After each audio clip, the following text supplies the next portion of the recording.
Welcome in, everybody, to another episode of Scurry and the Scrub. This is episode 10. Thanks for letting us last Yup. this long, first of all. Double digits, baby. Milestone moment. I'm Matt DeMarinis. That's Jordan Scurry. We are your hosts. And today, Hello, hello. today on the show, we've got Simon Gerszberg from shotquality.com, right? It's .com, right? Not .org or anything like that. Not .com. We .edu. got .com. It's educational, though, so I feel like you should go .edu on that one. I got to contact someone about that. Who can I get to? Google or like Yeah, government or right? something? Yeah. .gov, yeah. maybe. That might be a move. I don't know. .gov. There you go. No, you don't want that. You don't want that. Make You this don't want official. that. .com's a little bit. Just have everything in PDF form and stuff. You love it. Yeah, so Simon is we'll get into this in a little bit here, but Simon is actually a data analyst for Colgate right now, Colgate basketball. So is that still what you're doing right now? Yeah. Yep. Yeah. So Colgate right now is the team that's breaking the mold. Currently, they sit at 13th in the net. So the first thing I have for Simon is like, is this like shot quality dictated breaking the net mold here? Is that why you guys are cracking in here and staying in the top 20, top 15 range? Or is it just a sample size? I mean, I think it's just a sample size deal, honestly. And we're just playing Patriot League teams as well. I'm not trying to disparage our 13th net rating, but I think it just honestly, I just think it shows how stupid net rating is, honestly. Thank you. I've been saying this with constant backlash, and I keep no disrespect to Colgate, but it's like if we're in late February and they're only on Patriot League squads at 13th in the net, there's something worth questioning in my opinion. But so I guess like the first thing to start us off, I guess, like shot quality. Full disclosure, and I've told Simon this, so it's not like I'm gonna bust his chops right here, surprisingly, but when this thing first, like, I don't know, got some popularity and started to become a little bit mainstream, I was very skeptical. Like, I would see some of these results you would post, and because you have a thing where you kind of like choose one that's kind of way out of whack, right? Like a team lost by 20 that should have won or something like that, according to your metrics. So a lot of my friends can attest that I've been making fun of this thing for the better part of a year until I finally talked to you and picked your brain about it. So I guess just how did you get into all this, and like what was the kind of the origin of you kind of creating this little metric, and how do you go about determining your your algorithm, all your numbers and everything that goes into basically determining the outcome of a performance? Of course, yeah. So I'll start from the beginning, just how I started doing it. So with the Colgate team last season, right before the season started, I started doing it by hand. So the way you calculate it by hand, it's the type of shot multiplied by the percent chance that shot has it going in. So doing this live was ridiculous. So like I would have to I'd watch the game live, just sitting on the bench while people are playing basketball. I'm out here writing down numbers on a clipboard, losing my mind. Like I'm like so disoriented, just like trying to figure out all these numbers in my head. After a few weeks of that, I was just like totally exhausted, honestly. And I called my dad, like leaving practice one day. I was like, I don't always go to practice, but I left practice one day, and I was just like, there's got to be a way to automate this. And he's like, yeah, you got to figure this out. And then over like December break, I found out how to do it in Excel, just for the Colgate team. And once that happened, and I was spitting out numbers for every play in every game, I had some free time in April, obviously during quarantine, and was able to automate it for all of college basketball. So once I did that, obviously, I would just post random stuff on Twitter, get some action. And once the word started to spread among coaches, it kind of just took off a little bit, which was great. I mean, Creighton was very early on to get in contact with me. Like Coach Max saw my stuff on Twitter and like bought in very quickly. Yeah. So did Coach Huss as well. Yeah. So I guess we'll get into that in a little bit later, but did you just post stuff on Twitter and then just tag these schools that you were posting about? Is that how you kind of built the got the attention for the metric and everything, and got coaches asking about it? I think it was that, and also just like NBA draft stuff, because honestly, I haven't even unlocked a lot of like the potential with the NBA draft with the data set, just because I don't know how successful these players are going to be in the NBA with just 1 year of data. Like Tyrese Halliburton, for example, like I had him as like the number one player on my board. So did Obviously, I. when I wouldn't Yeah. wanted the Bulls to take him. I know. Yes. I was all in. I was all in. Yeah. So obviously I didn't have data on LaMelo, but even if I did, it would be terrible in the Australian League. But I was all in on Tyrese, and so Yeah. like that kind of showed how predictive the shot quality metrics were towards. Okay. Some confirmation success. bias. Hopefully, there a we'll little see bit, how. Yeah. Totally. Yeah. 100%. Yeah, no, Tyrese was a baller. I loved his game. I didn't know it from an analytical standpoint, but when you plugged him into your metric when you were first kind of experimenting with it, what stood out to you about his game? Like, why was he number one to you?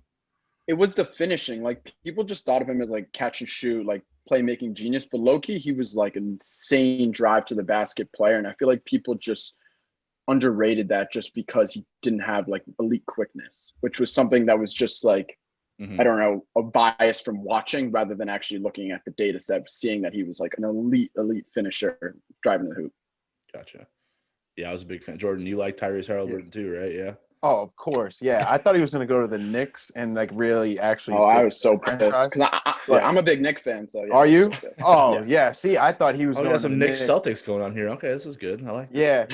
But I like when the Knicks are good, but weirdly enough. But I was just like, I really want, because Stephen A, I think, was the first one I heard bring him up. And so I was like, yeah, I hope he goes to the Knicks, and thought that could work. But hey, he's still balling, so he's doing his thing. He is. But no, so Simon, what I wanted to ask more so though about, so because you kind of talk about like the journey, like how you have learned, like just even going from on the notepad to like having to put it in the system, right? Quick, how much it's grown. What have you learned like since it's grown like that quick? Like, is it become easier just to do just because it's a metric you can put in now like that? Yeah, it's insanely quick and easy how it's become, but like like when I was doing it for the Colgate team, so obviously by hand took 2 hours. Yeah. And Excel took 45 minutes a game. And then now it's like manual work, it's 10 seconds. Oh, that's awesome. Wow. That must be so relieving. It obviously like runs itself, so like I have to wait. But yeah, of manual work, I just click a button. So it's kind of great, honestly.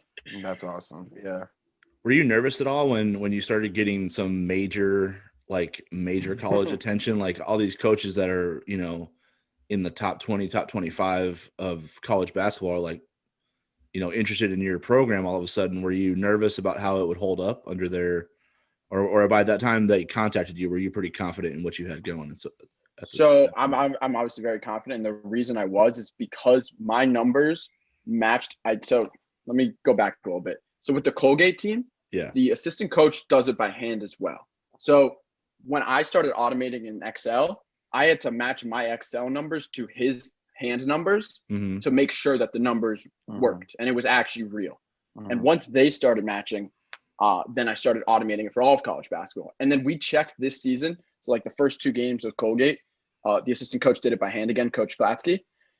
And his numbers were off by 1 point of mine for the first game. And the second game were the exact same expected score. So clearly like what is going on in the algorithm is identical to what's actually being going on in the actual game, which was obviously great for the algorithm for sure. For the metrics, for its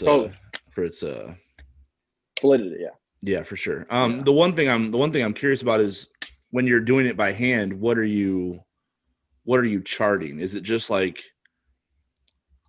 the shot is the area the shot happens plus and then the result factored in, and then you basically use that to determine whether it was a good shot or not? Or how does it? I'll use Jordan as an example. Like in game, let's say if I was charting the Creighton game last season and Jordan took a catch and shoot 3, let's say it was semi-contested. Let's say it's like a 35% chance. Is that fair, Jordan? 36? What do you think? 35 is cool. Say 35. Okay. We'll say 35. We'll say 35.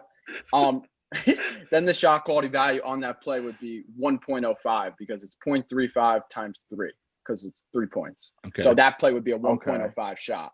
And then obviously that's an easier one, but like floaters that are contested, like it's obviously subjective, but that's why the system is great because it's objective numbers that aren't polluted by my own biases when I'm watching film, obviously. Yeah.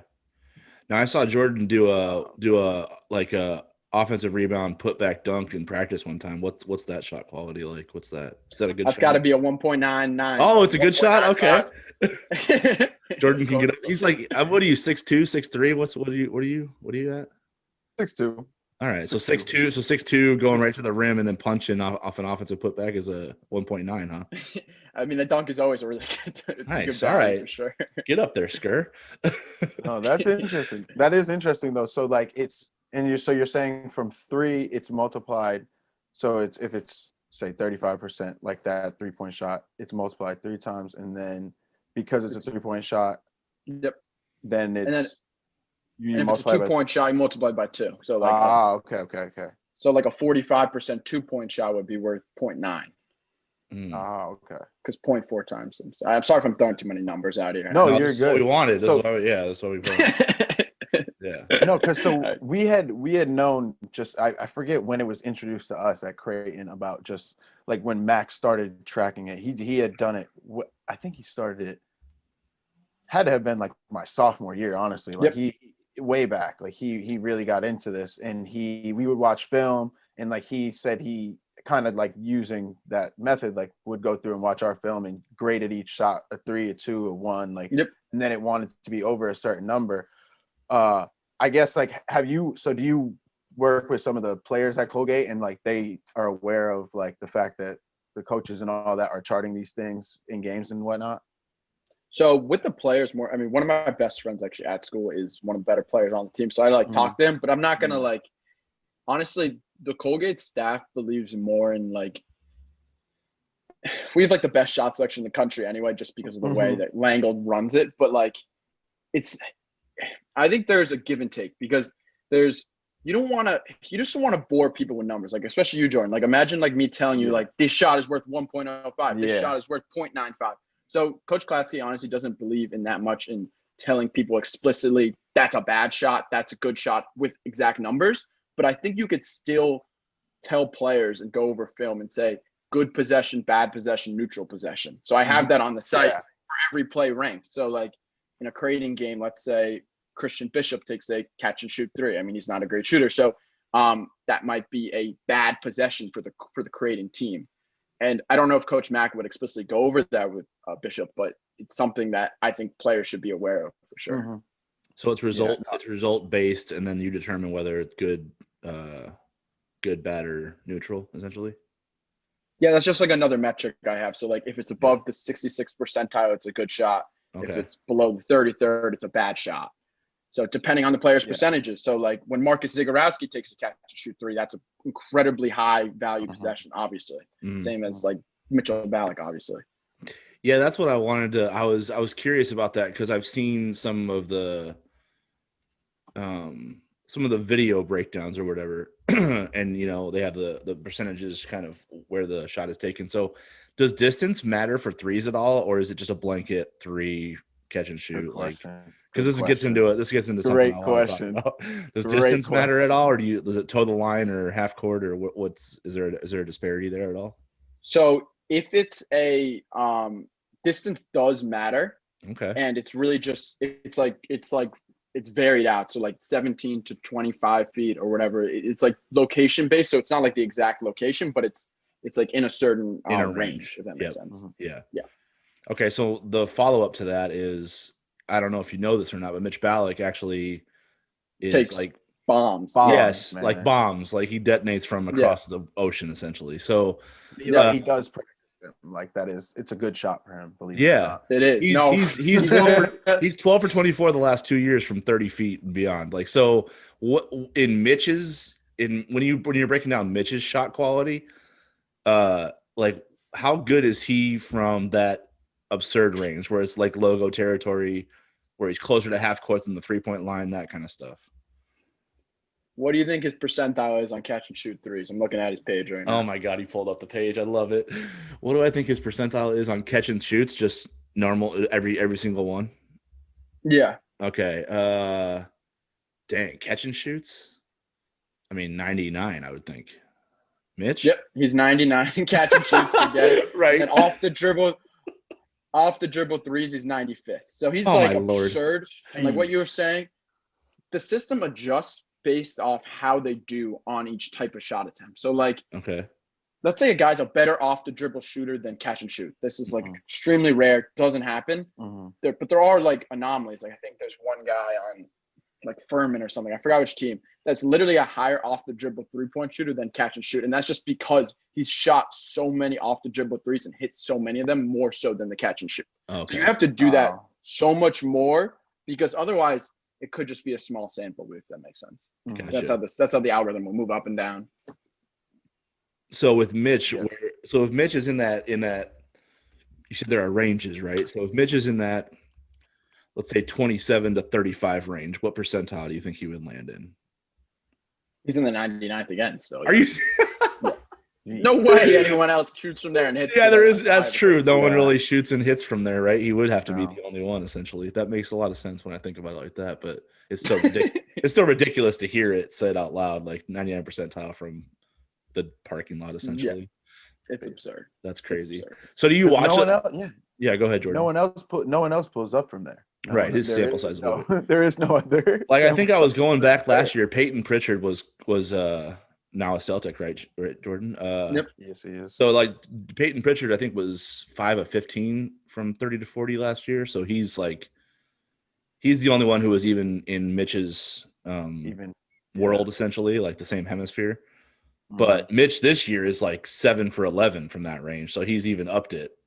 Like that's, I mean, Wow. he's shooting better from the parking One- lot than he is from the free throw line, essentially. Like he's crazy. The one guy in college basketball I'm thinking about, Javonte Smart on LSU. Do you know him? Okay. Yep. He pulls up from insanely deep, but his percentages aren't even close to Mitch's, obviously. Really. Yeah, not even close, let's say. He's in the – okay, I mean, his off the dribble 71st percentile and his catch and shoot's 87. So it's a good catch and shoot, but not as good off the dribble. But yeah, so like you said, in comparison to what we're watching here, because it is crazy. Because I just watch, I watch a lot of Creighton. So Jordan, same way. Like, so our sample sizes are kind of muddled a little bit because we see a lot of that and just a little bit of everything else.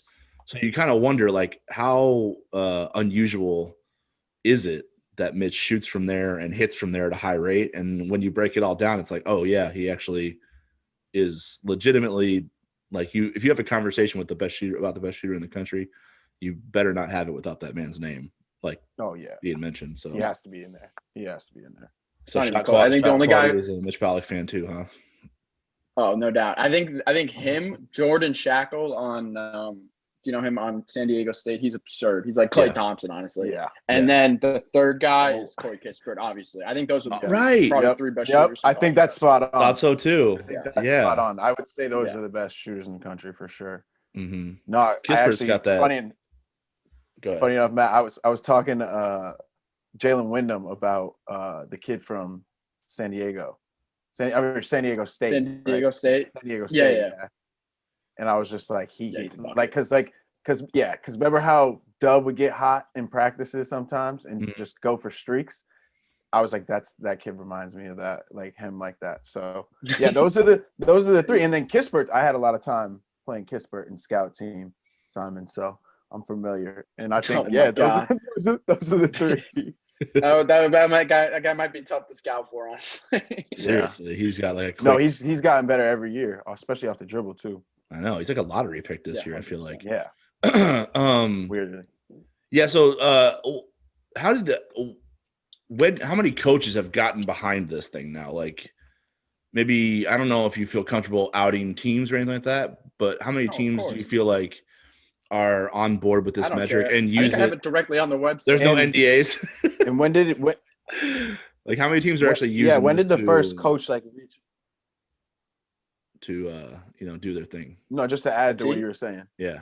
What'd you say, Jordan? Can you add? I was sorry, my bad, Matt. I was cutting you off, but I was just trying to add to what you were saying. Just in when was the first time a coach reached out to you for some of these stuff to be like, can we start using this? Yeah, I'm trying to think of the first team. Okay, in total, there's around 25 using it. Yep. But the greatest thing about that 25 number is pretty much all of them, I'd say 20 of the 25 are high major. So clearly, and it's so cheap for a high major team right now. It's only $400. I think it's just going to trickle down because the high major teams are just the ones with like the social media presence more so on Twitter. Maybe I don't really know why, but most of them are those high major teams like Indiana, Texas, Stanford, Xavier, Arizona. Like these are some like the biggest high major schools. So it's just pretty crazy that they latched onto this so early. Mm-hmm.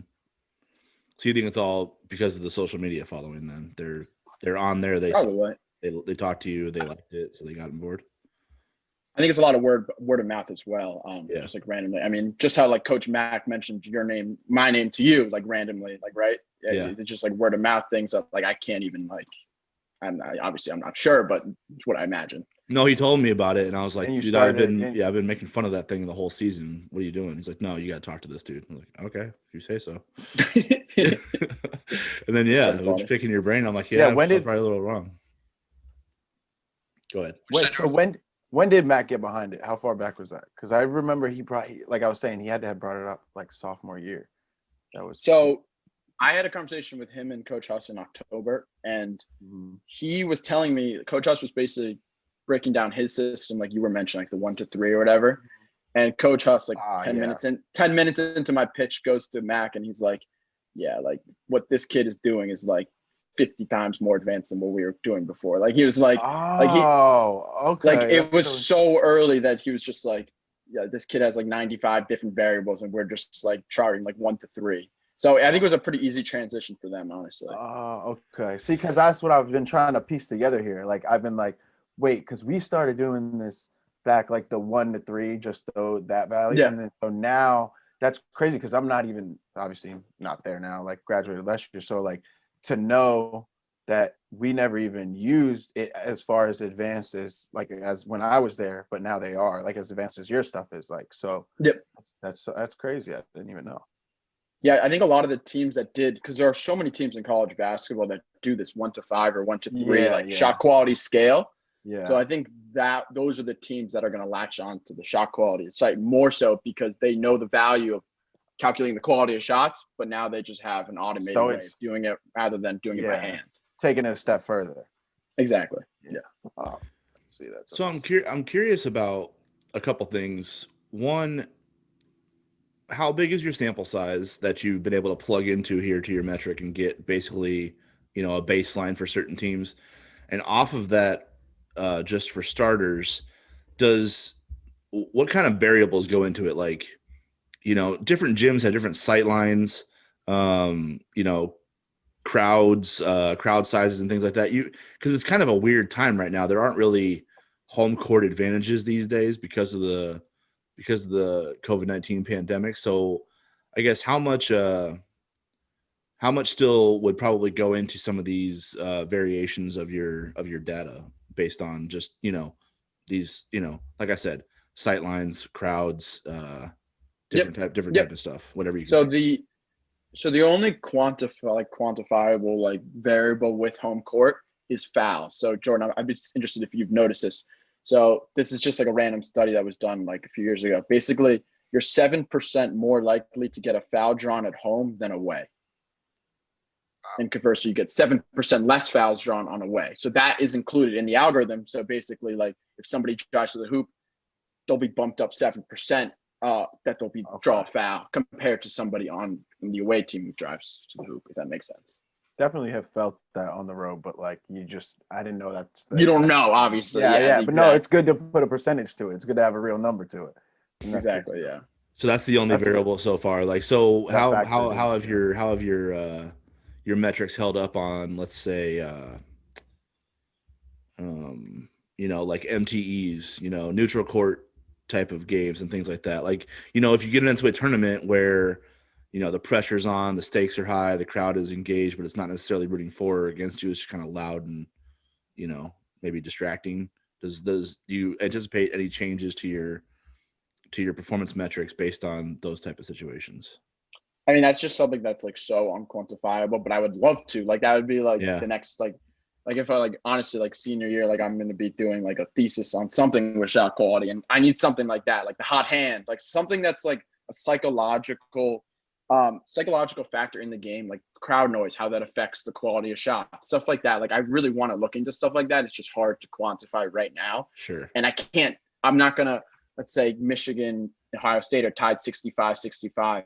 I'm not sure if Michigan's less likely to make a shot just because they're tie game with 2 minutes left. There's like no proof of that at this point in time. So I can't do anything to the algorithm to like do anything like that. But you do anticipate trying to work that into it in the future. Just because your sample size will increase and your situations will change. Exactly. So I'll have more capability to look at something like that. I mean, I still do have like a season and a half of data now because last season and then whatever 3/4 of this season, which is pretty good amount. But I just haven't looked at something like that individually. Yeah. Were you nervous about launching with I don't know.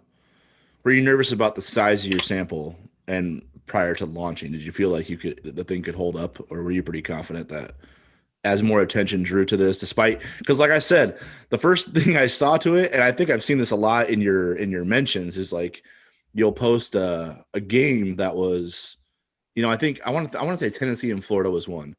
So Tennessee and Florida was Tennessee didn't even score 50. Florida wiped them out.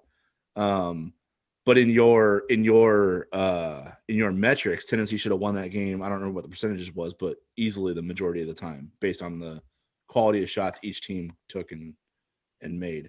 So did you before launching, did you worry about how it would hold up under public scrutiny and all that type of deal?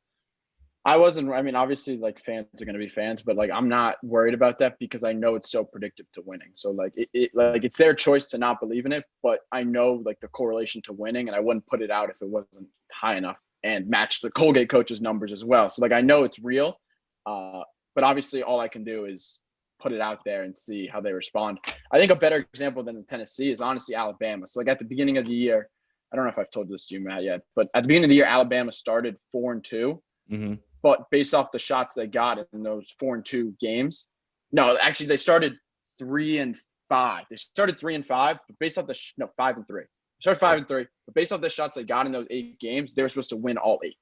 Oh, really? So they were clearly better than their record said they were, mm-hmm. and Vegas was probably undervaluing them because they were 5-3. But like based off the shots they were getting, they should have won all those games handily. So it just demonstrated the fact that Alabama is a really good team, and now they are like the best in the SEC. Yeah, so handily. So you determine scores too, not just results. Yeah, so like it's the expected score. So like the Stanford game, they lost by. This is like one of the craziest games. This is like the first crazy game I posted, I think. Really? They lost by 18. Yep. But based off the shots they got, they were supposed to win by 9. So like after that game, that ESPN game, like I got all these random like DMs, like how is that possible? But I'm just like, well, they went 8 for 50 from 3, so that's how it's possible. Like, yeah, 27 points though. That's pretty crazy. Like, it is a big swing. Yeah. Yeah. I mean that's what happens when your team shoots that many threes and you miss that many. It's just going to be a lot of variability, obviously. I will say I definitely appreciate it now, seeing it on Twitter, and even like yesterday, like once I first got put onto it, like Matt, obviously we had a bunch of conversations about it earlier on when it was coming out, but I really appreciate it now just because we had heard it so many times. And when I think back to some of my Creighton teams, it's like we had those games where it was like, man, we got all the shots we wanted. We really they just didn't hit. Right. And it's like, it's one thing to just say that, but now to have a stat to back it up, it's like, no, we weren't hitting like mom, like we weren't hit, like, and here's a stat that shows like, look, here's a stat that shows. No, we didn't. It's like, no, here's a stat that shows we played well. We weren't hitting. Exactly. And it's like, it's so, I always use that example in like not even a halftime locker room, but post-game locker room. They're just sitting there like, how did we lose to 10? How did we lose by 10 to Seton Hall? How is that possible? Exactly. And then you look at the box score. You're like, oh, we went 2 for 30 from 3. Oh, here's the shot quality score. And it's like a bittersweet feeling, and that's why a lot of fans and maybe coaches get upset by it. But it's important to know if you're actually getting better quality shots or you're just getting lucky. If that makes sense. Yeah, that's what I wanted to get into here, and it's funny because I just watch. I don't know if it's changed the way I analyze Creighton's performances or not. I'm sure it has, like, subconsciously, because Mac has, it has. If I just went back and made a super clip of all the times he said quality of shot or shot quality and some variation of that, like, Simon, you'd like shut your sight down. Like, he said it so much. So Yeah. it's I'm constantly now like hyper aware of whether that was when I watch a play happen, I almost like can't even focus on whether it goes in or not. Because I'm stuck on like whether they should have shot that ball or not. I'm stuck on whether it was a good shot or a bad shot. And then all of a sudden, like, yeah, you realize like, I mean, it's like, I think Villanova is probably a team that takes good shots, but because they all have a lot of good shooters, but I've always felt like Villanova will take a lot of shots that not a lot of teams can take, but it's because of how good they are as shooters. Like they'll take that 2018 team that won the national title. They took contested threes like all live long day. You know what I'm saying?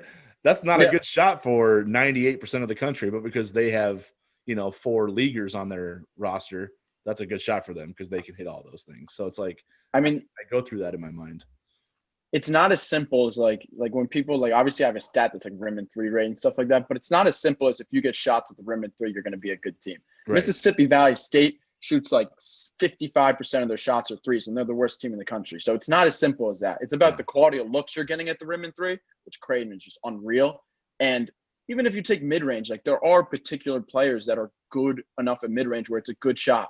Moses Moody on Arkansas, his mid-range shot, his like short mid-range shot is actually more valuable than a Mitchell Ballack off the dribble three, which is absolutely bonkers to me because a short mid-range shot you wouldn't expect would even be close to one of the best off the dribble 3-point shooters in the league. Yeah. So it's kind of crazy how those numbers back it up. And I mean, it's just the guy doesn't miss from short mid-range, obviously. So if you were to range out percentiles based on all 3 levels of scoring, rim, mid-range, and three, who's the one that kind of stacks out as the most consistent offense in the country right now? Who would you say is the most potent 3-level scoring offense in the country, if you can look at that? Yeah, it's Iowa or Gonzaga. It's like not like I think Creighton, Iowa, Gonzaga, and then a gap right there. Yeah, I think it's Iowa, Gonzaga, then it's a tier, and then it's Baylor and Creighton. If I had to put names on it, like I honestly think Creighton, just based on the numbers and the quality of shots they get, I mean they're in the 99th percentile of college basketball, the shots that they get on the overall. Floor. So like, so they're the 4th or 3rd best team, tied with Baylor. But I think Iowa and Gonzaga are just on another level. Just the offense they run, it's just like those are the teams that are going to be scary for Creighton in the tourney for sure. Gotcha. So those are the teams that can score at all 3 levels at basically an absurd degree. Interesting. It's just like, just imagine the Iowa offense. Like you throw to Luka, it's an 80% shot if he shoots it, and if he passes it, it's a wide open catch and shoot three for Wieskamp, who's like 45%. Like their offense is just absurd.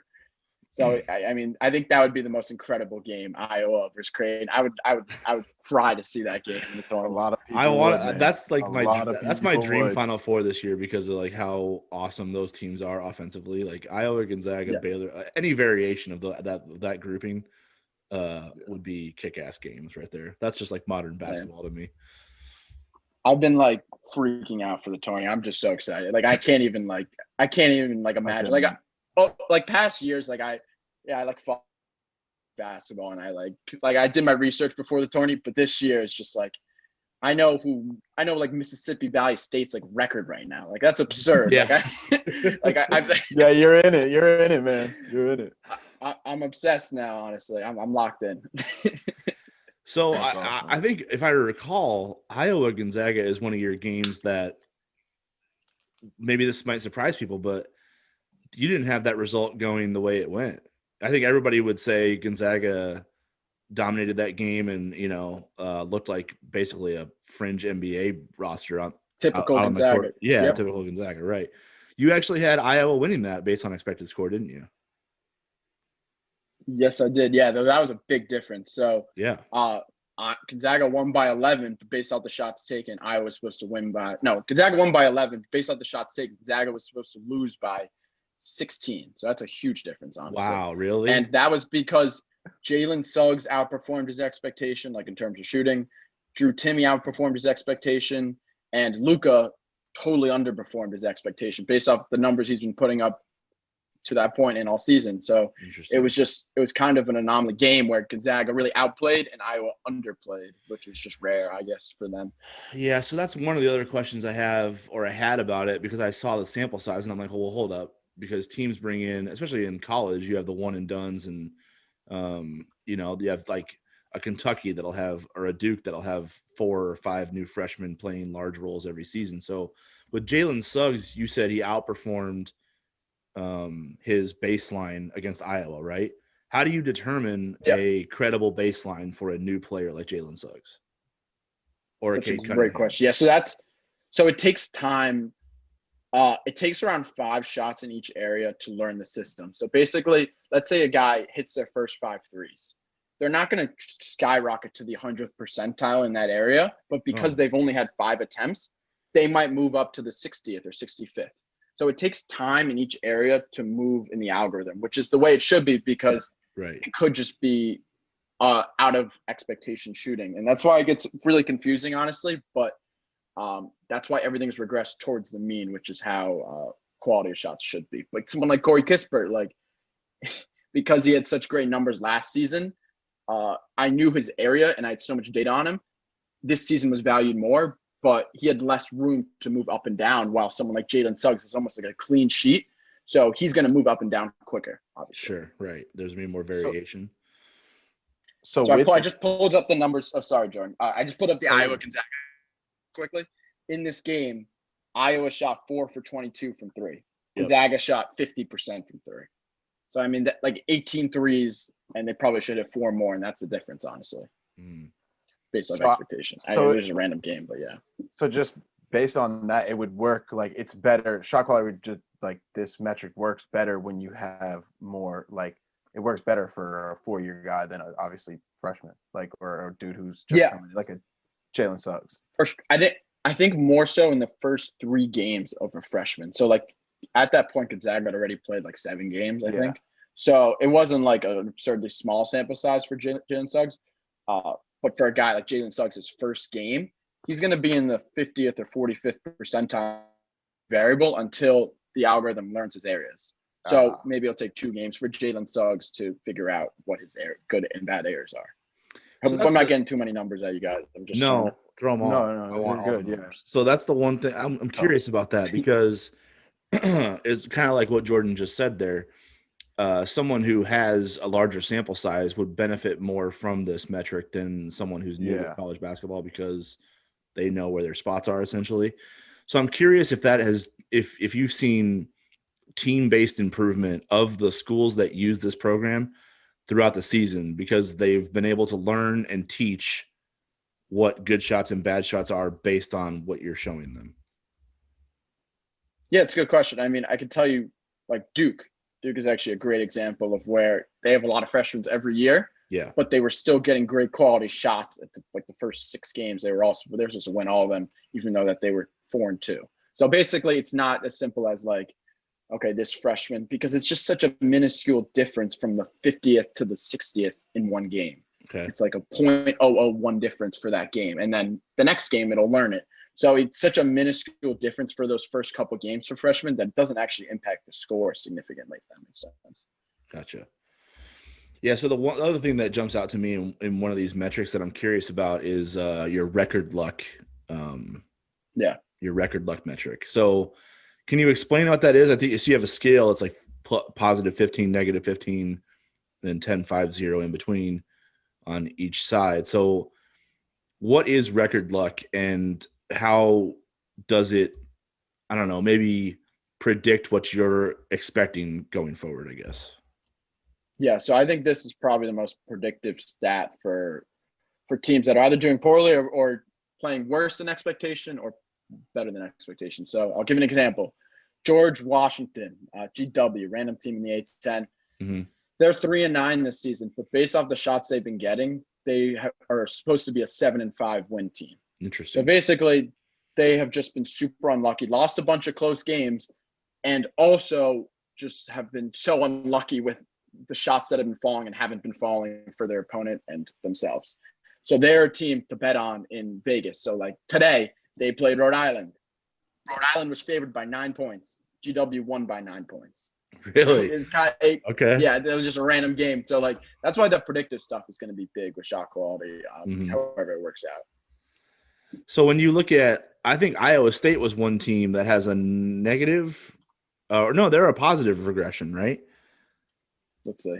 So Yeah, they're they two, are they're positive, they're yeah. what 2-16 right now. So what's your expected win loss record for them based on their So they're a 5-win team. So they're not like a very good team, but they're expected 3 more wins than they currently have. Interesting. What Big 12 games? I don't think they've won in the Big 12 yet. What Big 12 games are they expected to win that they haven't won so far, if any? So a lot of it, that's the thing. A lot of it, they actually haven't been expected to win one Big 12 game, but listen to this, but because it's like 30%.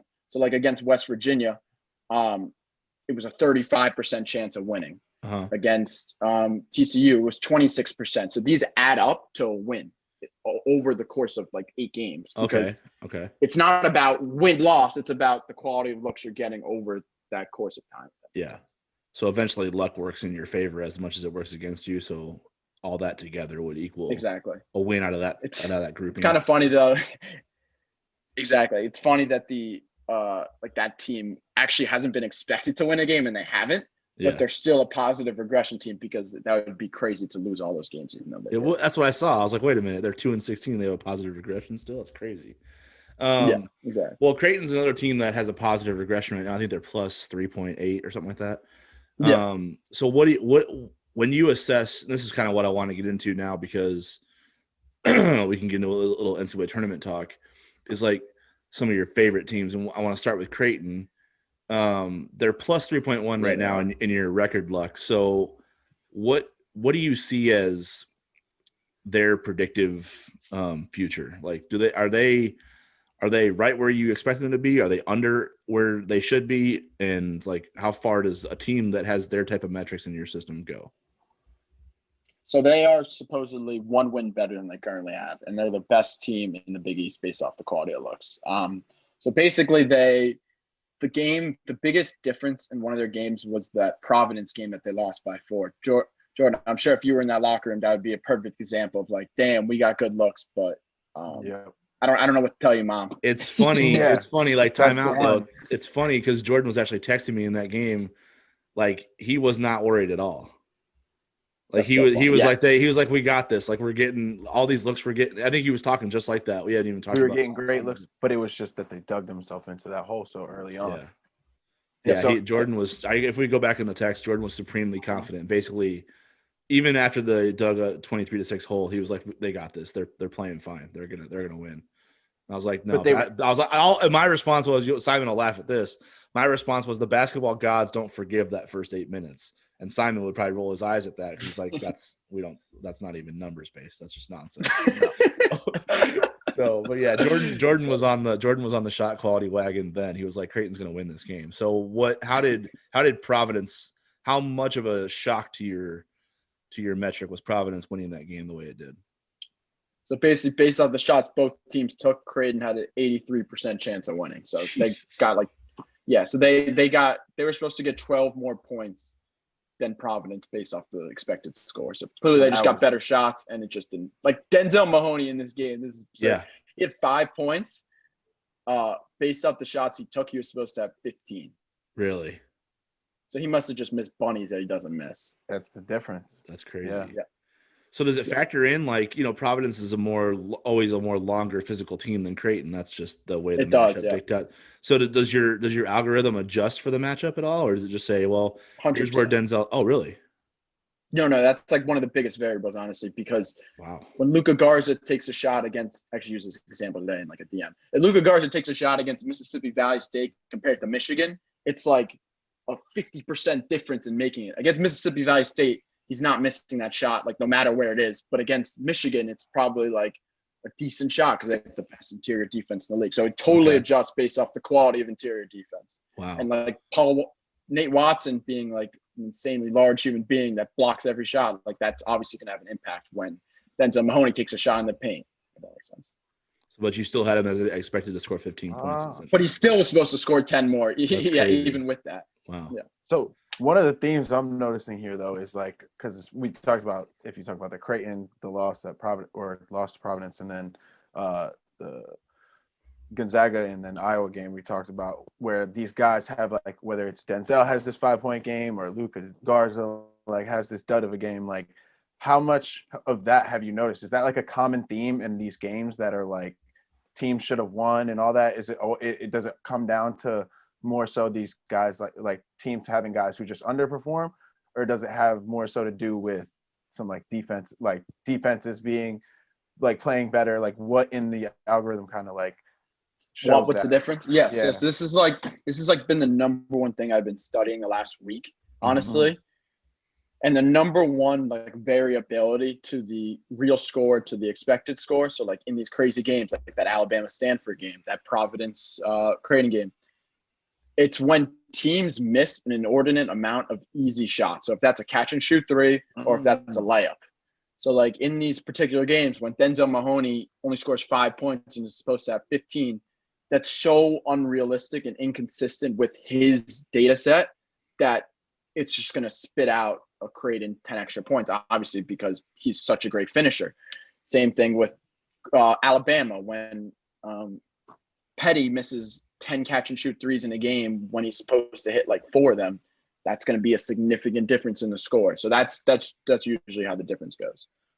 So it breaks down from an individual. So if Denzel Mahoney underperforms his baseline, and someone else on the team overperforms theirs, like let's say Christian Bishop hits 3 threes, and Denzel Mahoney misses all of his. Like, does that it's a trade-off? It's a trade-off, but it factors into team performance. Like, it won't. Yeah, but they both. Yeah, obviously, yeah, exactly. Gotcha. So like in that game, let's see if anyone overperformed. Yeah, so Ryan Kalkbrenner, I don't even know how to pronounce that. Kalkbrenner, yep. Yeah, Kalkbrenner. Yeah, so he had 6 points, but based off the shots he took, he was only supposed to have 4. So like there's obviously that's not a big trade-off, but that's still a trade-off. And Sure. That's going to be included in the totals, obviously. Yeah. What was David Duke's percentage on the banked in 3 that he hit late in the game? Do you know the time of it? What time was it at? What was it? I feel like it was like minute 20 something. Well, it was late. It was a clutch shot. I'm trying to find it. David Duke. Let's see. Isolation off the dribble 3. Okay. Yeah, that was I'm trying to find which one it was. Damn it. It was late in the game. I don't know if you have timestamps or not, but yeah, it was low. It was like below 1.1 for sure.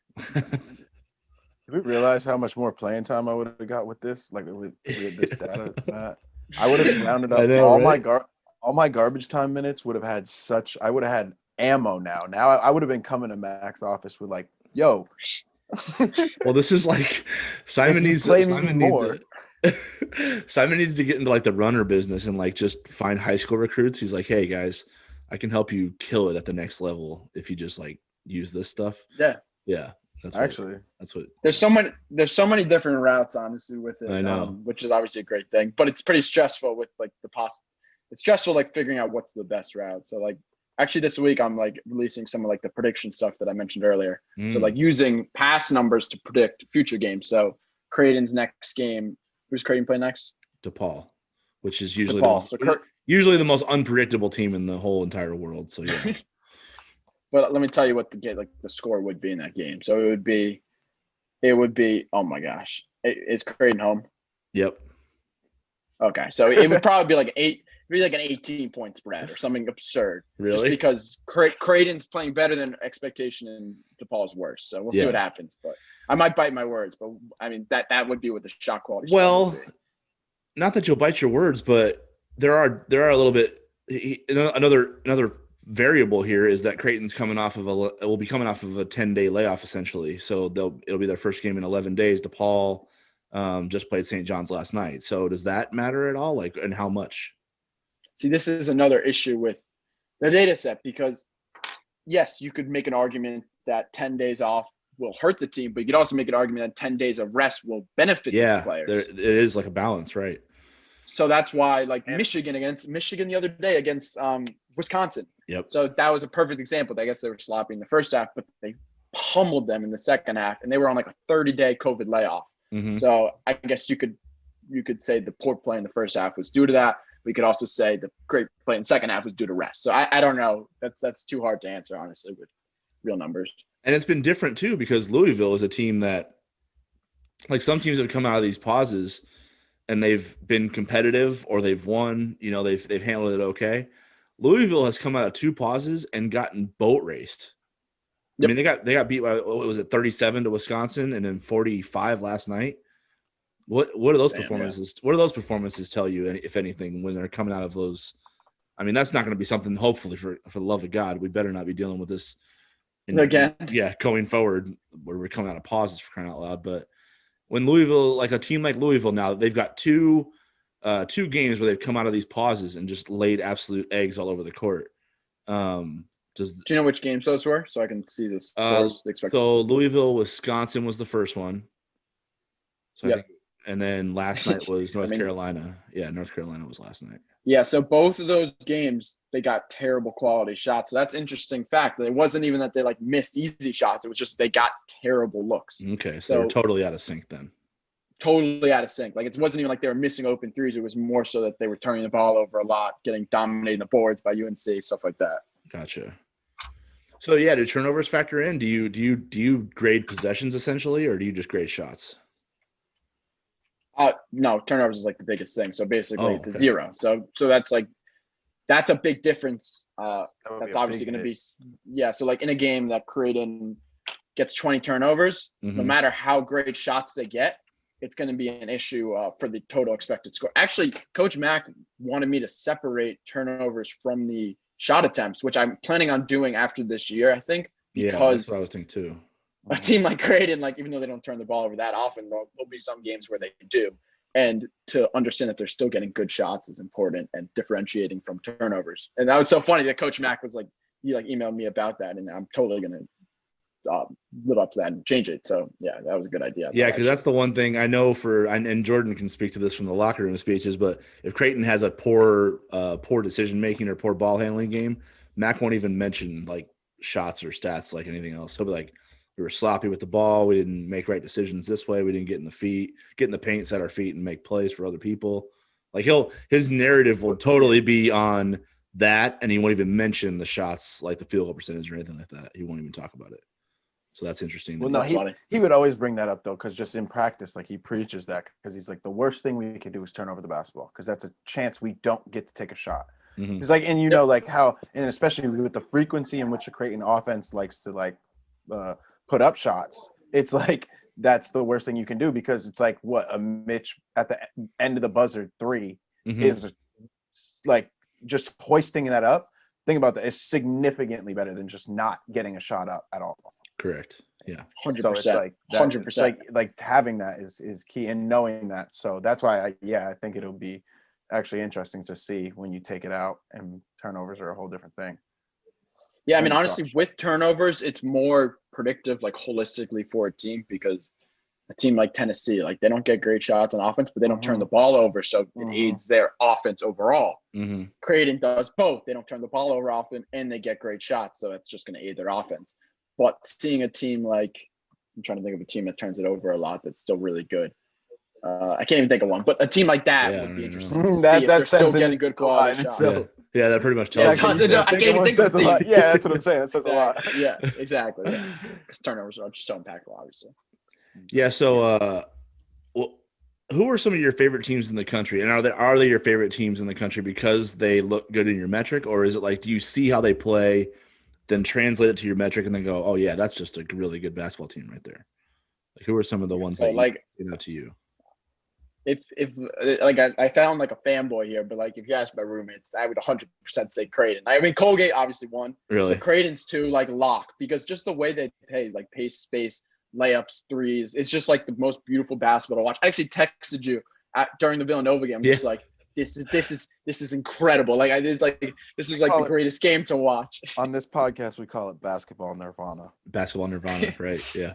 It is. Yeah. Like, I think somebody like Coach Mack or like Nate Oates, like these are the coaches that are going to be touted at the NBA level, just because the way they're playing is different than college basketball norms. It's not like Coach Cal shooting 45 mid-range jumpers. Like, this isn't like, it's not sustainable to be a blue blood if you're taking poor shots, even if you have the best talent on your roster. So like, to maximize your players and your team, you got to take the right shots. And that's what teams like Alabama and Creighton are doing. So I love watching them, obviously. Dude, it's so funny. I don't even know if you know this. If you don't, it's gonna be hilarious to you. But Nate and Mac are boys. Like they are really good friends. Like Nate, I'm I not think, surprised. yeah. Prior to last season, like Nate came to practice like in the summer with his Alabama gear and everything, and just like watched practice. Like they're like tight. So I I'm think it's sh- funny that you mentioned I'm both those so, dudes because like they have the you same. know who's you know who's the third guy? I'm actually interested in your opinion on him, Matt. Hoiberg.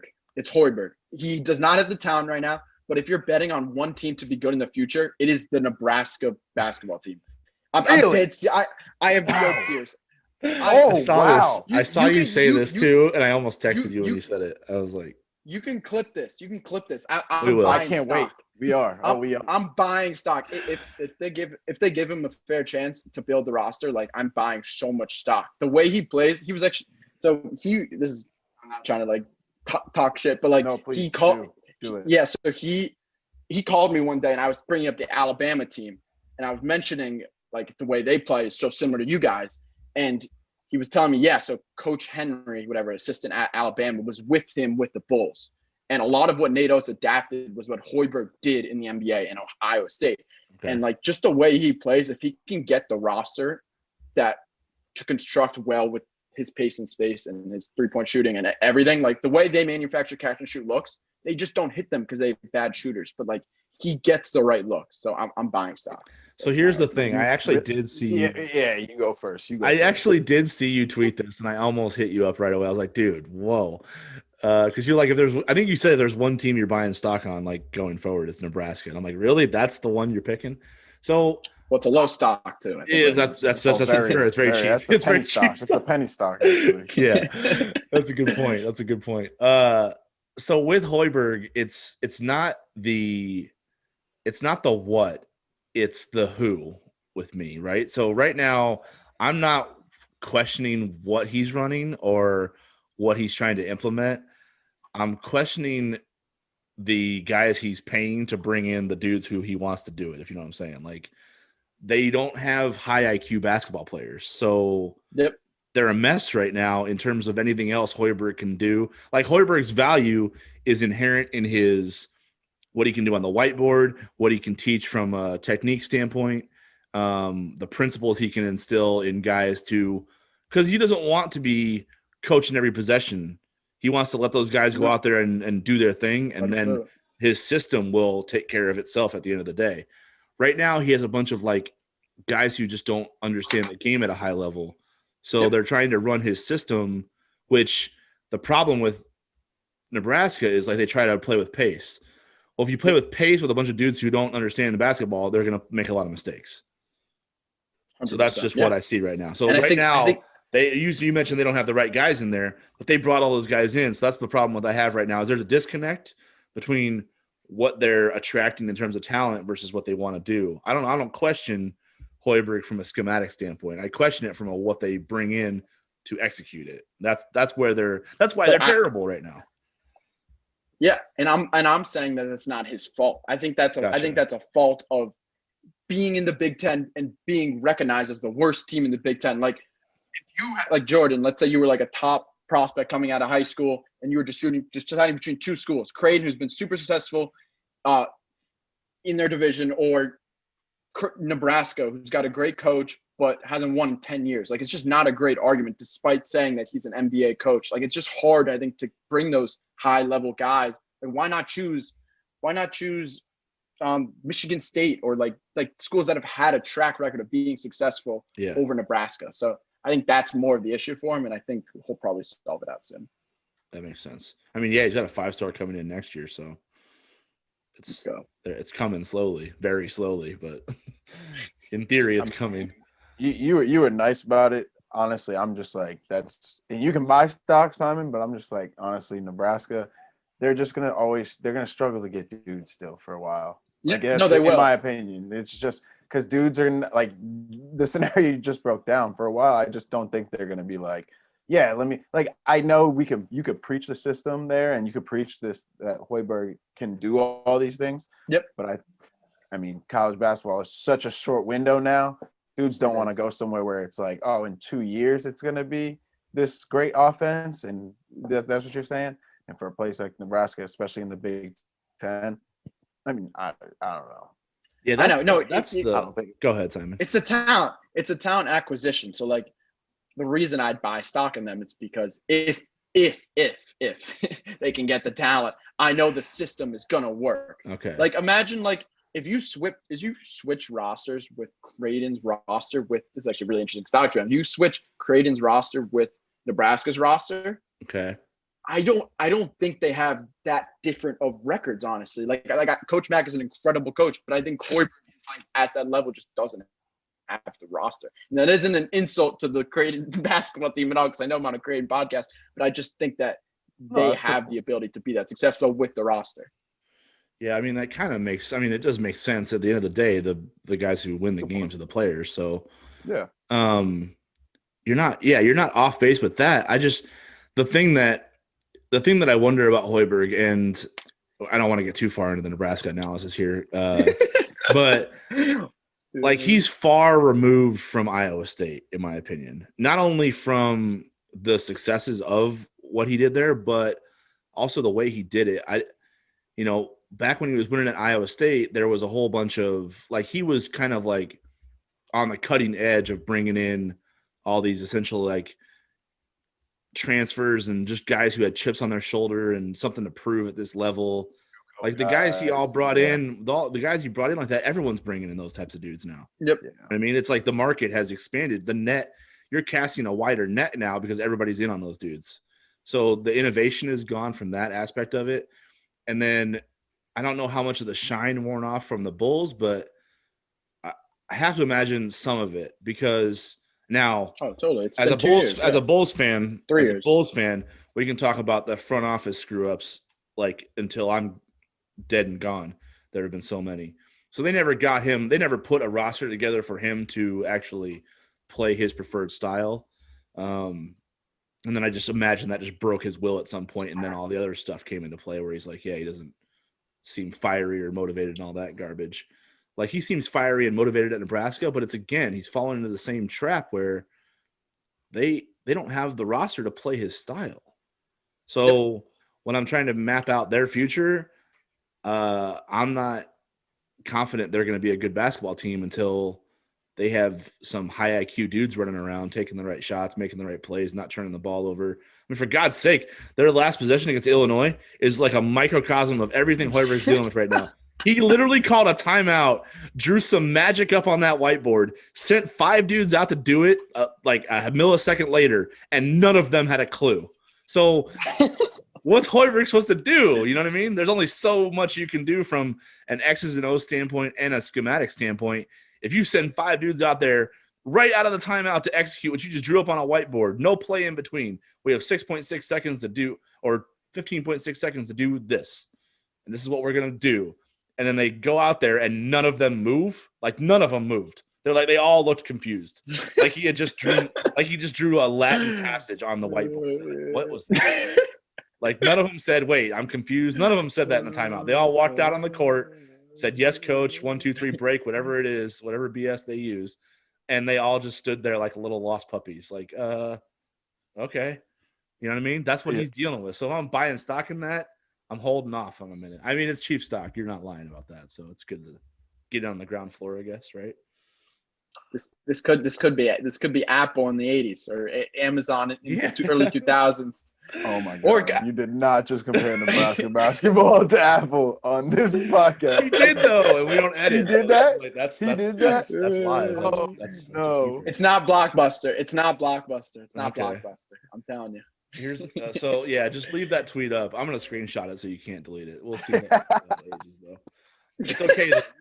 Listen, man, you can't jump into this world without some crazy hot takes that fizzle out eventually. So this is true. This is true. Yeah. Oh, okay. Maybe this will be your first one. But the thing is that my opinions, I'm an opinionated dude, but obviously the numbers on the site aren't necessarily dictate. Like that's just objective stuff. But yeah, I'm still allowed to have my own stupid opinions, obviously separate from that. Oh, same, bro. I believe in load management in college basketball. Don't worry. He does. He is a load management guy. Simon's like, please don't ever do load management. That I'll throw my variables all out of whack. Yeah, that'll throw all your numbers off. So don't. You're like you want to create smaller sample sizes in a 30-game season. What is wrong with you, man?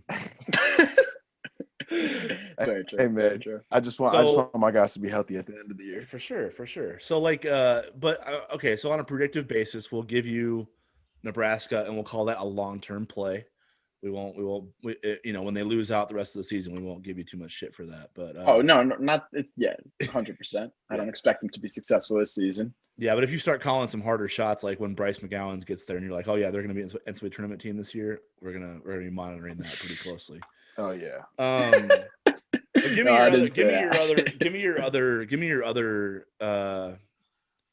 I mean, I guess it's NCAA tournament time. Give me the teams that you like right now to make deep runs, like second weekend and beyond. Just the teams that you feel like are the most consistent in your metrics, the most balanced too, because offense and defense is a big deal. So, how many teams are kind of in that range of getting great shots while also doing a great job of protecting the rim? Getting defensive rebounds, creating turnovers, not allowing quality shots. Like, how does that work into it? Yep. So I'm going to go through a few teams. Honestly, number one, I'm going to sound like a fanboy, but the number one team, I think, just because of what their seed will be in representation of how good they are. Let's say Creighton's a 3 seed, right? Is that like a fair approximation at this point? Yeah, I mean, I think so, but right now they're like what do you 4 think? or 5 right now, probably. Oh, 4. Okay, exactly. Yeah, so that would be like – right now, they're not. They weren't in the top 16 in the bracket reveal. Like it's like I said, if you want to smash on the net, go right ahead because. I'm not even gonna even think about it. Yeah, so like of the teams like right now on the shot quality side, like the top 4 teams are all probably gonna be 1 or 2s. But then Creighton, the 5th overall team on the shot quality site, offense minus defense overall, they're gonna be a 4 or 5, and they're going to be so dangerous against any of these teams that they play.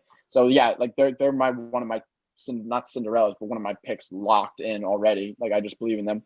The other one, this is kind of a contentious pick because they haven't played well the last 5 games, and like honestly, these fans hate me because I post so much about them. It's Tennessee. Like the Tennessee team, their quality of shots have actually gone down recently. Okay. In the last 5 games, I saw that. But that jives with the eye test, honestly. They just haven't been as good recently. Mm-hmm. Yeah, no, it has, but their performance in the first 10 games or so before that was just so impeccable that I'm still buying some stock in them. Like as a 3 or 4 seed, I think they're going to be dangerous. Like they don't turn the ball over. They're one of the best defensive teams in the paint, and they just draw fouls. Like they do everything well besides maybe take the right looks. Okay. So I think they're dangerous in the tourney. And then I guess the third team, let's see, Loyola Chicago. Like they're real actually. Like it's kind of funny because they're in the MVC, but they're actually real. Like they're like the 11th best team on the site, and they'll probably be like a 10 seed, which is just so dumb. Really interesting. So yeah, let's break it down a little bit let's just take those 3 teams. So right now, you said Tennessee is one of them, one of those 3 that you mentioned, and it's now to preface it, Simon, is based on seeding versus expected results. So it's not like he's just jumping on the 1 seed and saying they're good. So Tennessee right now, you said doesn't take great shots though. So there's a little bit of like an oxymoron play there, right? You're a shot quality based metric, but they don't take good shots. Like, so what throws them up into the elite grouping for you, despite the fact that they don't take the greatest shots on offense? So this is where shot quality gets a little confusing. And Jordan, this is what I was mentioning earlier with Moses Moody. Like they technically don't take good looks, but even these mid-range shots, they're not terrible. I mean, they're really bad looks, from a grand scheme of things, but they're not the worst looks you could possibly take for their players, if that makes sense. And then also because they do everything else well offensively, offensive rebound, and don't turn the ball over and draw fouls, their offense holistically is pretty good. Does that make sense? And that's where shot quality is still picking up on them as a good team, even if they're technically they take bad shots overall because they don't take shots at the rim and 3. That makes sense though, just because weirdly enough, I just have looked at some of the numbers you've put. Even I think because the Tennessee stuff creates a rise on Twitter when you post it. I think I see that stuff the most. But just in following that, I've seen even just that. I think with them, I think it's more telling that it's like they don't necessarily take good shots, but they take decent shots for them. And it worked out at the beginning of the year, and now like they've hit a lull. Now it's starting to So backfire. yeah. And I kind of just could tell that from just seeing how their season went. And now it's like they can't find any offense because those shots that were like just going in, I guess, for streaks are not going in. So how much have you actually noticed like of your metric like shows how teams are streaky? Oof, that's a good question. Like Alabama is probably the streakiest team. Like they were so behind their expectation at the beginning, and then now like the last like 15 games, they're way above their expectation. They're playing over their heads a little bit. Yeah. And they're still a great team, but they're playing over their heads a little bit. Tennessee like consistently has been like up and down. But their highs are highs. Like they blow out some teams just because they're really good. But this is a weird stat about them. So they, in terms of rim and three rate, which is basically how often you get a look at the rim and three. So Creighton, first of all, is Creighton's top. I was about to say, I bet they're top 10. Let's see. Creighton, they're not number one. Okay, they're like 30th. Okay. Tennessee is 341st.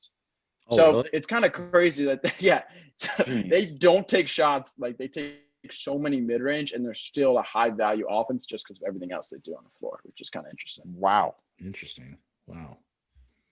Yeah, I might. Wait, I'm just gonna plug my computer in. Oh, you're good. This might change the way I even like watch games from now on. Same. I actually thought that when you were saying it earlier because I was like, I can't like since we've kind of started to bring I remember even as far as I started thinking shot quality, now when I watch the games, I'm not thinking about you said it. I'm not watching for a good shot and a make. I'm not watching for just a make. I'm watching for a good shot and a make. I know. I'm like, I want the two to work in unison, especially for this data, right? Like, I'm like, I need it to be like a high percentage shot every time and just be cash. Like, yeah. One of my good friends at home, he texted me. So like, whatever, we watch every Knick game, obviously, and we're like texting, and he texted me like, "You honestly ruined basketball for me. Like now I'm watching Alfred Payton take these floaters. Alfred Payton take these floaters and just screaming at the TV." And I'm just like, I'm sorry, man. That's the way I am watching Nebraska. I watch Nebraska a lot because one of my buddies covers the team. So it's like, so now I'm like, I almost like have to analyze. We text back and forth during games, so I want to analyze Nebraska a little bit. And ever since now that I have these like, this idea of a quality possession in my mind that just like is all of a sudden amplified, I'm just like, that's a stupid turnover. That's a poor decision. That's a bad shot. It's like, I don't even watch the game anymore from a standpoint of, I'm a Michael Jordan fan growing up. So I used to just like wanted to watch a dude just kind of take over a game and make a bunch of stupid things be like, he makes a bunch of stupid shit look great because he's great, right? Like not everybody can go out and take the shots that Michael Jordan can take or make the plays that Michael Jordan can make. But because he's Michael Jordan, he can do that stuff. Like, that's why I think the game kind of like misinterpreted Michael Jordan's greatness because you had this whole and one era that came up behind him.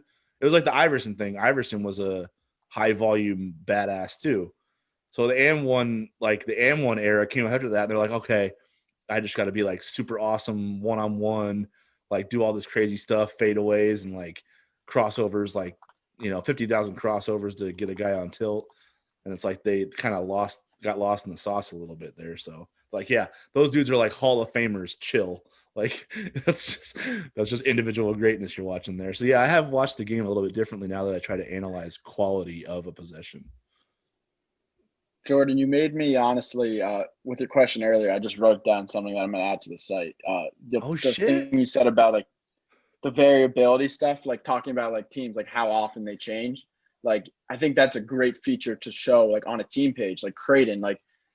In the first game, what was their adjusted shot quality? And then in the 10th game, like if we looked at Tennessee's, it would be like, no, sorry, I'm on a podcast. I can't really show you my hands, I know. And then it would go down. We got a YouTube page. That makes so much sense. We'll show it. We'll clip it. We'll good. Yeah, no. Yeah, they can see you. It just It makes so much sense though, because it's an indicator of consistency, right? And it's just like Exactly. it helps teams with the identity, because like you even talked about it earlier, like I think your metric is just so good because it's such a great team statistic. It's so telling of your team, and it like is like with what we're saying, like think of the Creighton versus the Tennessee right now, just like we're saying. The difference is it's just like the identity of the team is in the shot quality. Like it literally, it's right there, because it's like where Tennessee is up and down, Creighton's right here, and then they're consistently taking great looks. Exactly. Yeah. And so because they're consistently doing that, then it's much easier to figure out why you lost that game, and it's much easier to figure out what went wrong. Like whereas Tennessee, if you're taking a bunch of shots, you're like, oh well, we got to get we got to get better shots, which is much harder to do than be like, you know what, this was just an off game, or we just got to make an adjustment here on defense. Like much different. That's the one thing. I don't know if like Simon, if you feel this way, but like watching Creighton, I'm trying to think of a game where I felt like if shots go in or out, the result, like they still suffer the same result essentially, whether it's a win or a loss. Like where they had where like I guess I'm trying to say is where I felt like their performance lagged in terms of like things that they could have controlled better to dramatically change the outcome. And it's like, for the most part, it feels like they've all been kind of like right in line with everything. Like the Kansas game, they missed out on some, and I don't want to like get into too much of like the uncontrollables, but because they missed out on plenty. There are always games where you miss out on stuff you could have done better. And from a coaching standpoint, I understand that, but they should have won that game based on shots they took and everything. Well, let's go through it right now. Go through what does the Kansas game tell you? Creighton, what's the expected result of Creighton, Kansas in your So they lost by 1 and they were supposed to win by 6. So it's not a crazy discrepancy. That's it right there. Totally. I totally would have agreed with you that Creighton played up to the level that they, even though they were chasing the game most of the way and Kansas was leading late before Denzel got it tied up with that 7-0 run. I thought based on shot quality, Creighton should have won that game. Based on shot quality, turnovers, all that kind of stuff. Yeah. Hopefully Coach Mack isn't listening to this, but I remember after that game, like I sent out MailChimp emails to all the coaches, and I think he clicked on it like 35 times or something because he was probably just like so pissed that like he didn't get that high major win against this great team that they deserve to get. But yeah, I mean, they got great quality looks, so what can you do? For sure. So what's one good performance from Creighton that's totally out of whack with your system? Like what game have they overperformed the most so far this year? It's the Providence one. Oh wow. Yeah, like they don't have which Seton Hall one? Well, the first one they won by 36. So yeah, that's what I was about to say. That's what I was thinking. You mean biggest difference? Yeah, what's Creighton's largest overperformance so far this year? Like where they've totally overshot. Overperformed. Yeah, it's Seton Hall. You're right, Jordan. Yeah, so they won by 36, but based off the shots they got, they're only supposed to win by 9. Really? Wow. Okay. Yeah. So they were up by 40. They were up by 42 in that game. That's crazy. And those are some of the ones that are hard to grasp for coaches, but like that's a game where you're overplaying way over your heads and the other team is underplaying by so much. It happens both ways. I mean, obviously for Creighton, like the Kansas and the Providence game. It's not totally out of whack though, because I remember Mac talking about when he was leading into the Seton Hall game, I think he kind of knew that they overperformed a little bit because I don't know if he was utilizing your metric at that time because he didn't cite it, but he said he felt like Creighton, that his team overperformed and Seton Hall didn't play up to their level. And so like the rematch was, I mean, I don't even know what does the rematch look like? Creighton won by 4. What was the expected result? The rematch was they won by 10, so very consistent with the first expected score. So they won by 9 the first time, 10 the second time. Okay, interesting. Even though the real score was so different. So they won by 30. They played the same game, won by 36 and should have won by 9. Won by 4 and should have won by 10. That's crazy. Yeah. I don't even know how you would sleep as a coach trying to think about that stuff. That is crazy, right? Because it's like then it's like what was the factor that you didn't control? Yeah. Why was it? What set that off? What changed? Just makes and misses. Just makes yeah. That probably, I guess in a roundabout way, it would make you sleep better because if it just makes and misses, then we're 10 points better than Seton Hall. Yeah, we're 10 points better than Seton Hall. Exactly. Interesting. Yeah. So just you mentioned. So anyway, you mentioned Tennessee, Creighton, and Loyola. So you've talked a lot about Creighton here. So let's move on to Loyola. Why do you like them for a potential NCAA tournament run? Like what stands out to you in not only their metrics as you break them down, but just why you think they can make a run? Yeah. So a team like this that just doesn't have the best strength of schedule is always hard to grasp and really quantify like how good they really are. But like there was a point in the season where I think it was like the 8th game that they were just randomly like the 8th best team on the site. And that's just because of the quality of looks they're getting against these MVC teams is just so incredible that it puts them on the same tier as like these great teams like Michigan and Ohio State, which is just absurd to think about.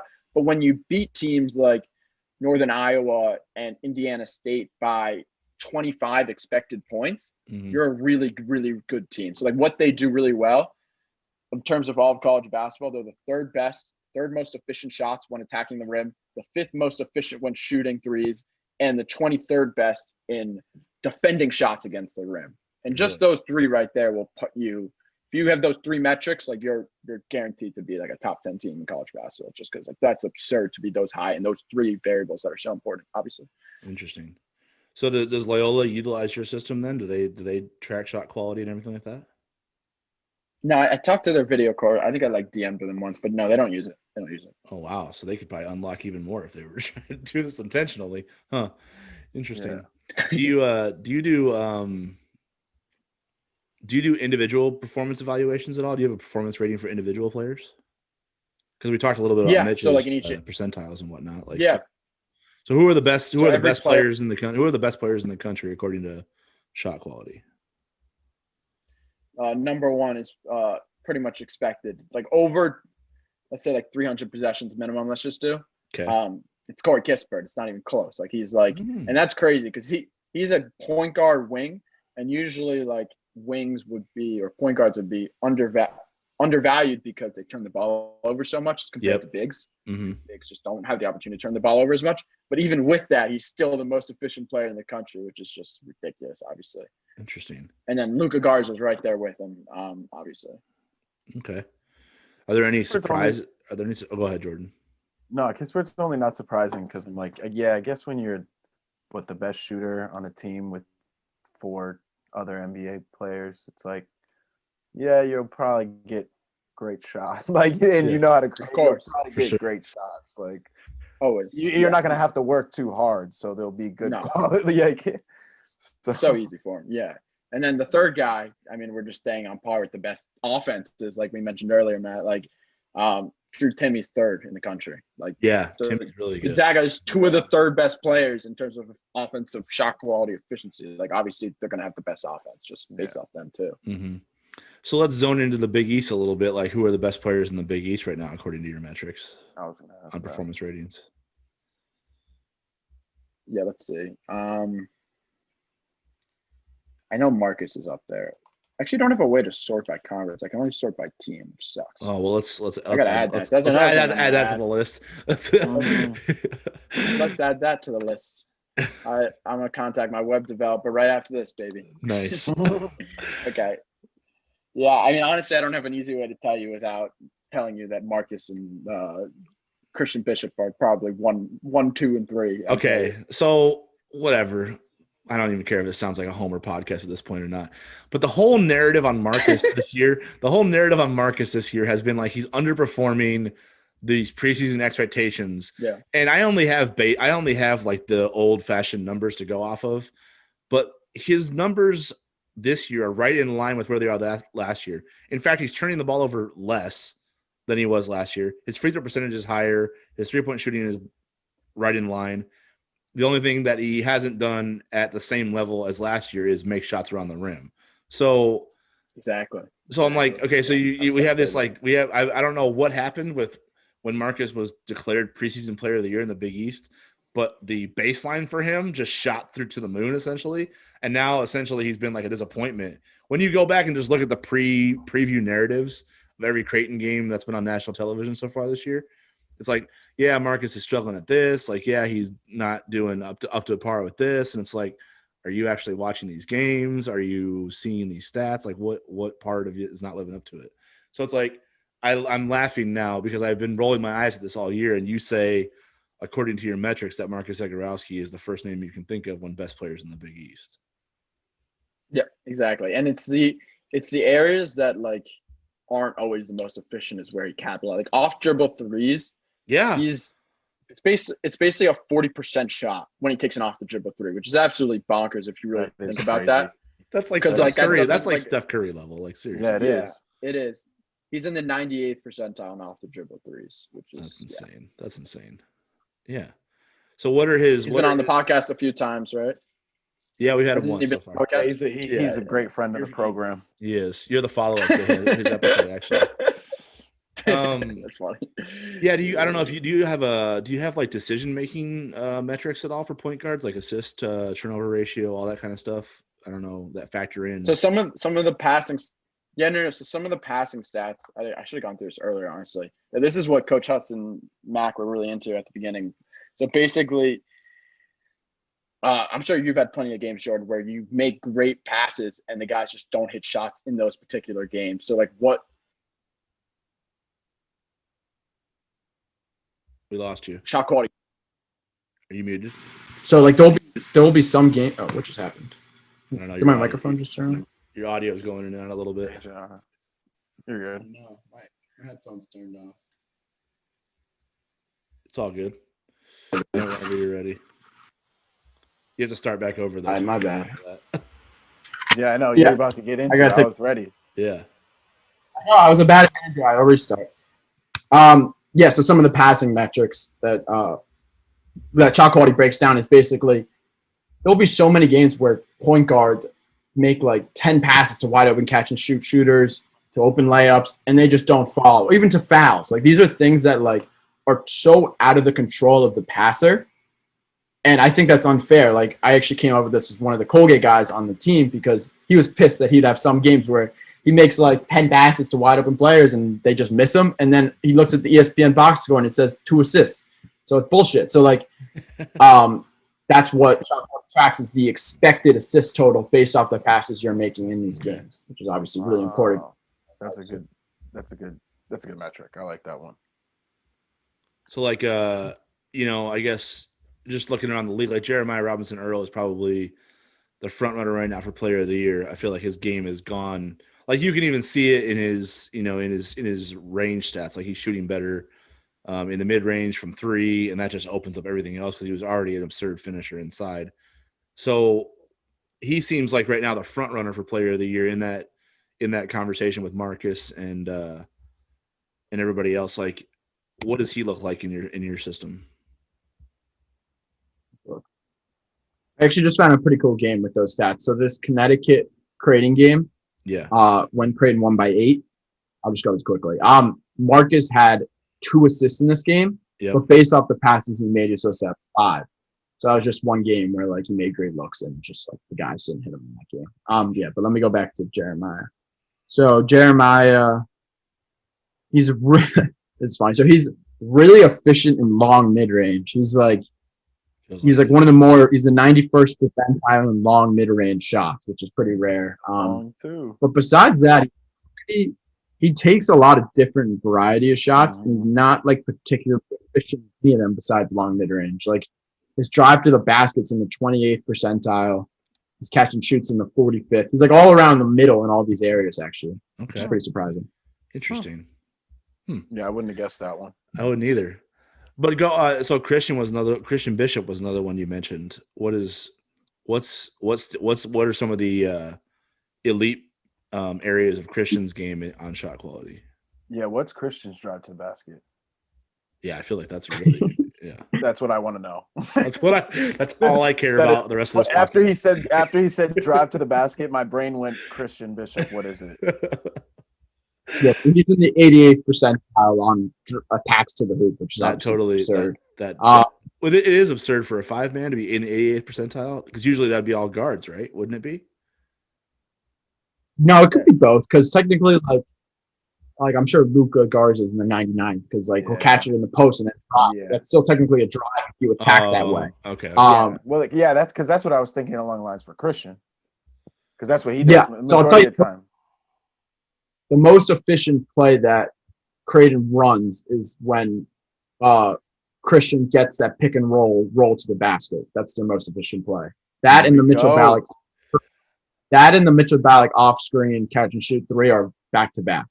So those are like the 2 best plays that Creighton can possibly run, and obviously it makes sense. Well, it makes sense because they run that. That's probably why they run that a lot then, because they. So when Mitch pulls from the parking lot, how high does that play rank in Creighton's playbook? So that's not a shot I actually look at specifically on all plays. I group it together. So like, can we make that a priority on the list? Like when Mitch pulls from the parking lot, it's ranked this in terms of plays in the country. I probably should add that. So yeah, I'm totally kidding. We'll ruin the sport of basketball if we do that. Oh yeah, I'm pulling from the parking lot tomorrow. Yeah, the basketball gods will love that one, man. Yeah, you'll have dudes shooting 45-footers like on the regular. It will not be good. Yeah. I'll stick to the suggestions you guys already made with the play draft that Jordan came up with, and then adding the confidence to the players. Because when I was going through Synergy looking for Mitch's like range or whatever, and looking for players who were in his class, if you will, I found like some dude from Oakland who was like 0 for 9 in 30 to 40 foot range. I'm like, dude, why are you shooting those? Like, if you've missed like 5, you shouldn't even shoot the 6. Like, why are you 0 for? How did you get 0 for 9 in that range? You shouldn't be chucking those. I wasn't looking at shot quality. That's why. Exactly. Yeah, that's right. He's like, hey, I can hit this maybe sometimes. Nope. Yeah, it's not true. You're lying to yourself, sir. If you're listening to this podcast, stop doing that. Yeah, but like so for Creighton's best plays, roll the rim with Bishop, or not to roll the rim, just that pick and roll action where guys come off that, or he can get the flip up. Yes. So basically, the most efficient plays that Creighton runs, like minimum like 18 attempts. It's a Christian Bishop cut drop off, which isn't in a pick and roll. It's more just like a layup usually. So that's first, actually. That's the most efficient. And then like a dump off. Yeah, dump off, like a really yeah. Like to manufacture, but obviously it would be efficient. Yeah. Then 2 is the Christian Bishop roll to the basket. 3 is Mitchell Ballack transition catch and shoot 3. That makes sense if you think about it, because in transition, people are no defense set up, more open. Yeah. And then 4 is just overall Mitchell Ballack catching like spot up. And then 5 is Marcus Zagorowski transition catch and shoot 3. Interesting. Transition catch and shoot for Marcus, really? Yeah, he's had 20 of them. I would think transition pull-up would be more of his thing. Interesting. Yeah, let's see where that is. That is, that's like the 8th best, so right there. Honestly. Oh, okay. All right. It's up there then. Yeah, I was going to say he's super deadly when he's just bringing the ball up and he just like rocks some dude to sleep and then just pulls in their face, basically. His off, like pick and roll off the dribble 3s are absurd, obviously. So yeah, that kind of jives with the eye test, right, Jordan? When you think about like what Creighton's awesome at, everything involving Christian Bishop or Mitch Ballack, yeah. And also though, I think the first one's also more telling, and that's why I wanted to know if it was a dump off, because I'm like, yeah, that first one, that's a Marcus dump off to Christian. Yeah, that's what that stat actually is. Yeah. Yeah, because like that would bring like a Marcus, or I mean, I guess anyone, but. Well, it would bring 2 things into play. It's Marcus's ability to probe and keep the dribble alive without turning it over, and Christian's ability to finish, right? Yes, so exactly. A couple things, yeah. Well, cool, man. I don't even know. I could probably keep asking these dumb questions out of context all day, but I feel like we've picked your brain a lot. Jordan, have we missed anything yet? Is there anything you? No, man. Do? What are the? Have you done any shot quality on the Knicks? I wish. Yeah, our pro basketball. What's the Knicks? Started like in March when I was like thinking about like running everything. I wanted to do it in the NBA, especially like when the bubble came back, but I just ended up choosing college basketball instead. Just more teams and more. Absolutely. I like it. No. Well, I've had a fun time tapping into shot quality the last change or whatever. So as skeptical and let's say rudely skeptical I was about it early on when I rolled my eyes a bunch about it. Yeah, I think I definitely have made a 180 on that one. So not only just because of Simon's sales job, but because he's just a cool dude and this stuff seems legit. So I Yeah, like man. numbers. So it has all the factors. He's still in on shot quality. Yeah, I'm in on shot quality for sure. I'm definitely gonna keep. Yeah, you texting got you. us both. You'll probably be back. I mean, we'll try to have you back on the podcast like NCAA tournament time. for sure. And we can just like tell all these like gamblers who they should be picking game by game, maybe. Me. Yeah. Yeah. So bracketology, we'll skip the bracketology guys and we'll go to Simon for this one. Can't wait. All right, man. Thank you, Simon. Thanks for letting us pick your brain, man. Appreciate you. Yeah. Yeah. All right, everybody. This was episode 10 of Scurry and the Scrub. Thanks for hanging with us this whole time through these 10 episodes. We got 10 more coming, 100 more coming, maybe, Lord willing. We'll see. Yeah, we'll just cross off these milestones as we go. But appreciate everybody tuning in. Jordan, appreciate you. Simon, thank you for always a hopping on. pleasure. And we'll talk to you guys next week.